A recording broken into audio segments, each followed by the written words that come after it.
என்னை கூட பத்திரிகை நண்பர் கேட்டார், ஒன்னும் அம்மா படத்தை வைத்துக் கொண்டிருக்கேன் என்று கேட்டார்கள். ஜனநாயகம் இங்கே இருக்கிறது, யார் படத்தை அங்கே உங்கள் படத்தை வைத்தால் தான் சிரிப்பீர்கள். ஆனால் எங்களை போன்றவர் எந்த படத்தை வைத்துக் கொண்டாலும் அரவணைத்து செல்கிற தலைவராக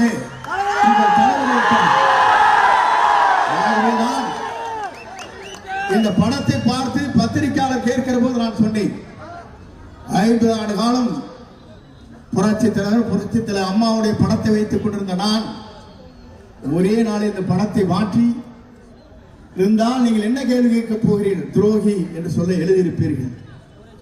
துரோகம் இங்கே இந்த தமிழகத்தில், அதுவும் தமிழ்நாட்டுடைய வெற்றி கழகத்தில் எந்த வரலாறும் இல்லை. படத்தை வைத்துக் கொள்ளலாம். எங்களை பொறுத்தவரையிலும் இங்கே எங்களிடத்தில் இருப்பது, எங்களிடத்திலே கொடுக்கப்பட வேண்டியது என்ன என்று சொன்னால், நாங்கள் இங்கே தர்மத்தை காக்கிறோம். தர்மத்தை மட்டுமல்ல, எல்லோரும் எல்லாம் பெற வேண்டும் என்ற நோக்கத்தோடு ஜாதி மத பேதமற்ற சமுதாயத்தை தமிழகத்தில் அழைப்பதற்கு, மக்களுடைய கண்ணீரை துடைப்பதற்கு, ஊழலற்ற ஆட்சியை அகற்றுவதற்கு, மீண்டும் மரோ ஆட்சி தமிழகத்தை புனித ஆட்சியை கொண்டு வருவதற்கு இங்கே சுதந்திரமாக நீங்கள் பணி ஆற்றலாம் என்று அவருக்கு என்னை அரவணைத்து சொன்னார். உங்களை போன்ற இளைஞர்களை பார்க்கின்ற போது உங்களோடு சேர்ந்து நானும் இந்த பணியை ஆற்றுகிற நல்ல வாய்ப்பு எனக்கு கிடைத்திருக்கிறது.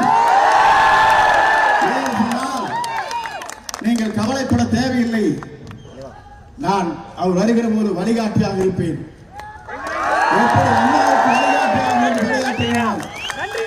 புரட்சி தலைவர் புனித பயணத்தை மேற்கொள்கிறவர் அவரோடு இருந்து பணியாற்றினோம். 3வது தலைமுறையாக இருக்கிற தமிழ்நாட்டுடைய வெற்றி கழகத்துடைய தலைவருடைய தலைமையில் பணிகளை நான் நிறைவேற்றுவேன்.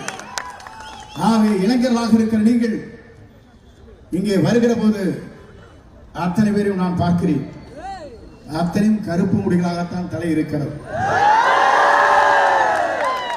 ஏனென்றால் நீங்கள் அசைத்தால் தமிழகம் அசையும்.